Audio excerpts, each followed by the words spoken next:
రేణు దేశాయ్ తాజా Instagram story viral. ఇక వివరాల్లోకి వెళ్తే, నటి దర్శకురాలు రేణు దేశాయ్ సోషల్ మీడియాలో తరచూ తన అభిప్రాయాలను, వ్యక్తిగత విషయాలను పంచుకుంటూ అభిమానులకు దగ్గరగా ఉంటారు. తాజాగా ఆమె తన ఇన్స్టాగ్రామ్ స్టోరీలో చేసిన ఒక పోస్ట్ నెటిజన్ల దృష్టిని ఆకర్షిస్తోంది. క్రీడల ముసుగులో ఇతరుల్ని బాధ పెట్టడం అవసరమని మానవులు ఎందుకు భావిస్తున్నారు అనే తాత్వికమైన ప్రశ్నను ఆమె లేవనెత్తారు. జంతు ప్రేమికురాలుగా పేరు పొందిన రేణు దేశాయ్ తరచూ మూగజీవాలకు సంబంధించిన విషయాలపై స్పందిస్తుంటారు.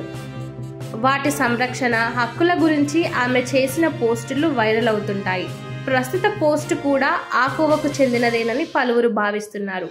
క్రీడలు లేదా వినోదం పేరుతో జంతువులను హింసించడం లేదా మరే ఇతర రూపంలోనైనా ఇతరులను ఇబ్బంది పెట్టడాన్ని ఉద్దేశించి ఆమె ఈ వ్యాఖ్యలు చేసి ఉండవచ్చని నెటిజన్లు చర్చించుకుంటున్నారు.